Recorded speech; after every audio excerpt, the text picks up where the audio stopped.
Right, we're back again, and this time we're going to continue with this whole idea of looking for antecedents for why the Muslims are doing what they're doing, and finding that the reason they're doing what they're doing is because they've just borrowed from the Jews. They've just borrowed from previous practices. In this case, we're going to look now at the two hills, Safa and Marwa.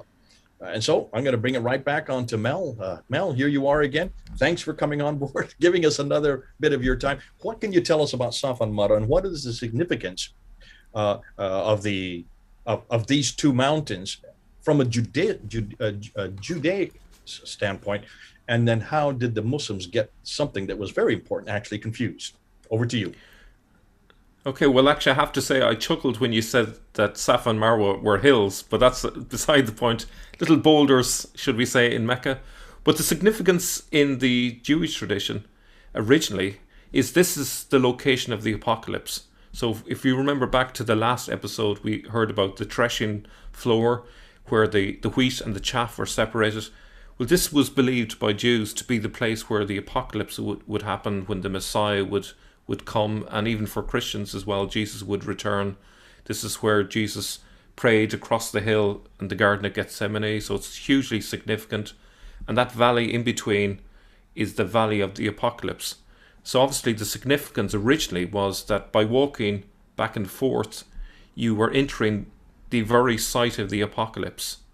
And obviously that creates a lot of eschatological expectations about the end time. So it's obviously hugely significant. In big words, not everybody will know what you mean by apocalypse or eschatological. Can you define those two? Well, I suppose we'll start with eschatological. It's simply a big word for the understanding of what will happen in the end days, in terms of, and the apocalypse is essentially another word for that, from my understanding. There may be a finer meaning, but that's how I understand it. It's also understood. So let me the end, the destruction, the last destruction. Yeah. So let me just bring up my PowerPoint here. Right. So essentially today we're looking at Safa and Marwa, and this is another reason why we believe that the original Masjid al-Haram is on the Temple Mount and not in Mecca. So what about Safa and Marwa? Well, here's an image from Mecca. We see Marwa there on the top, and then Safa, and Muslims today go back and forth between these two places. But what's interesting is that neither of these places have any history prior to the 8th century, and no biblical support for their location there. So that's quite surprising, to say the least. And we look at the actual hills. Okay, so as you can see from the pictures there, these are not hills. These are just mere rocks, maybe a tiny location that even a child could climb. So these are not hills. They may be slightly disguised because they're hidden under a building. But also, if you think about it, you're not really going down into a valley and back up again. You're literally walking on a flat ground between both locations. It's essentially like walking through an airport with air conditioning and protection from the sun. It couldn't be more pleasant. This is a far cry from the original idea of going on a pilgrimage to Jerusalem. Now, if we look at Jerusalem itself, we see that these places were originally there in Jerusalem. So we can see, obviously, Mount of Olives, which is where Jesus prayed. But over here is Mount Moriah, or Marwa as it's pronounced in Arabic. Over here we see Mount Scopus, and we know that this was called Safa as long ago as 2,000 years ago, because Josephus says that. And there in the middle is the Kidron Valley, the Valley of Decision. This is the place where the apocalypse was meant to happen. So you can imagine that when Muslims invaded and took over Jerusalem, they would have started doing hajjs, imitating the Jews, and they would have originally walked between these two hills because they were full of apocalyptic expectations that the world was soon to end, and they wanted to be in the most important place on earth, which was the site of the apocalypse. Yep. So there was a note from Paul Ellis on this. He mentioned that the Quran doesn't mention Jehoshaphat, which is there, the Kidron Valley, but it does mention Jahannam, 77 times, and 101 times if you include the word Jahin. Now, where is that? Well, let me just bring up another map so you can see. There's the Kidron Valley. There's Hinnom, or Jahannam. And it's interesting that the Quran mentions that 101 times, and yet Mecca is only mentioned once. So that would really emphasize for me that this is where it was all at. This was the most important place originally. When the people who wrote the Quran were writing these words, they're obviously considering the Temple Mount to be the significant place. Now, if we look at Islamic traditions, we actually see support for the Jerusalem thesis. So you can see the names of these. I'm not going to read out the names of these, okay? But let's take some examples. The Rock of Jerusalem is one of the rocks of paradise. We find in the Torah that God said to the Rock of Jerusalem, "You are my lowest throne, and from you I ascended into heaven. And below you the earth is extended, and all the water that flows from the tops of the mountains comes from below you." Now, what's interesting here, and this is a mistake I would suggest, if God is saying, "I ascended into heaven," well, who are they referring to as ascending into heaven? Is that Jesus? And it's somehow got lost in the tradition there, but that's a little aside. We also see here, it says, Jerusalem is the land which Allah has chosen from among the other lands. So clearly, it's a very important location, chosen before all others. And it's the place where God will destroy Gog and Magog. So it's obviously a place for the apocalypse. It also says the gathering and the resurrection of the dead will take place in Jerusalem. Okay. So do you remember we spoke about the threshing floor? And this is the place where the good and the bad would be judged. So this gathering of the living and the dead would happen there. This is according to the Islamic tradition. So where did they get that from? From the Temple Mount. That's the argument. And I think that's a strong argument. Now, if we look at a picture of where we're talking about, there's Marwa, or Mount Moriah, and here is Mount Scopus, or Safa. So let's have a look at the significance of this location again. It's where God will destroy Gog and Magog. God will judge the living and the dead.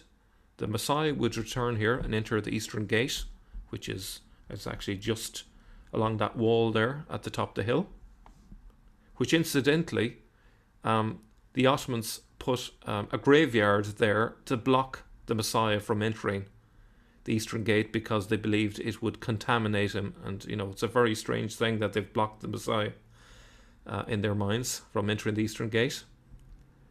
And they have also this idea that Isa, which is their idea of Jesus, would destroy Al-Masih ad-Dajjal in a place near Tel Aviv, Lud near Tel Aviv. So all of their apocalyptic ideas circulate around places like Jerusalem and Tel Aviv.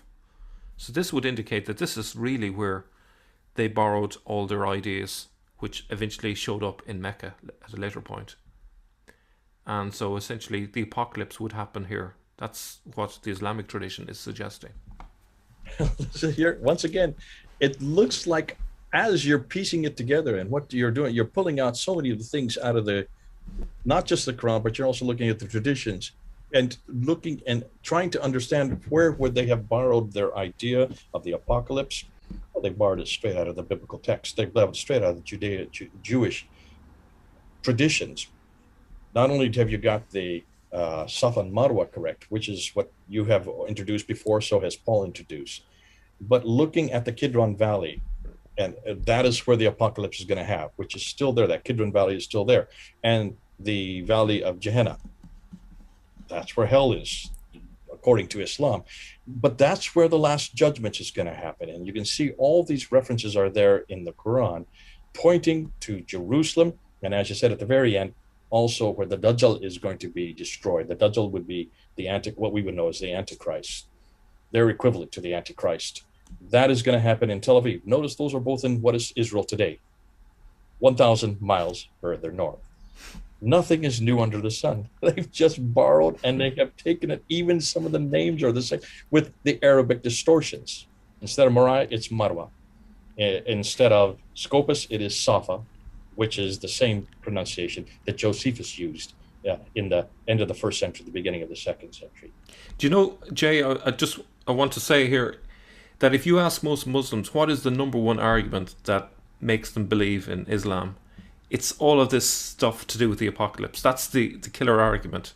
But what they don't seem to realize is where it all comes from. There you It's go. all coming from. It all comes from Jerusalem. Now, for those Muslims who are watching, and also those Christians who are watching, can you understand that we need to now start discussing this? If it is that important for Muslims that they're concerned about the apocalypse, as Mel is saying, and that is true, you will see that they are deeply concerned about the apocalypse. They're deeply concerned about the end times. Help them understand that this makes no sense in Mecca at all. None of this makes sense in Mecca. It only makes sense in Jerusalem. Folks, if it only makes sense in Jerusalem, if this is where it is actually derived from, then why don't you go back to the original? Why don't you go back to Jerusalem? Why don't you go back to where the Bible talks about it? Why aren't you ready for it? Because if you really are concerned for it, then you better not take the alternative. You better not take the artificial view. Because listen, the Quran is nothing more than, and so are the traditions, are nothing more than borrowings. Why don't you go back to the original? Come back to the real text. Why don't you come back to the real reference point? And this is it right here. All of this that we're talking about, everything that Mel has brought up does not come from tradition. It comes from the Bible itself. Folks, this guy doesn't even have it. This book doesn't even understand it. And that's why the traditions have to be written. Do you notice the traditions are written in the 9th and 10th century to try to understand the tafsir? They're known as the tafsir. Because this book was so confusing, because so many Muslims did not understand, they had to create the whole tafsir, starting with Al-Tabari, Zamakhshari, Suyuti, all these who come after the 10th century, after 923, trying to make sense of it.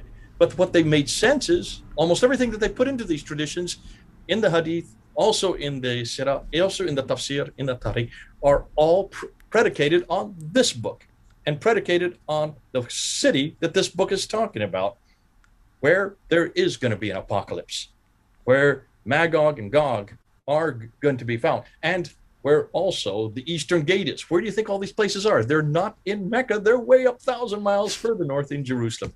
Mel, this has been terrific. Thanks for helping us out on this. And thanks for really... I've got one more point.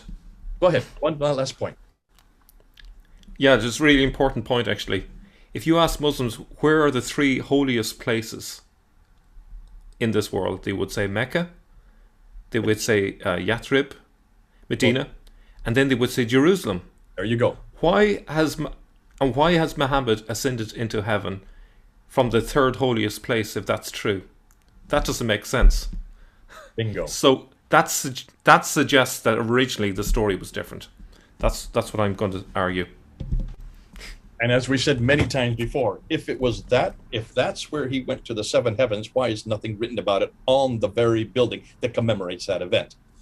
That building was never built to commemorate that event. That building was built for lots of other reasons, nothing to do with the Mi'raj, as it's known. It's all to do with attacking Jesus Christ. Bingo. Okay. God bless you. Thanks so much, Mel. This has been fun.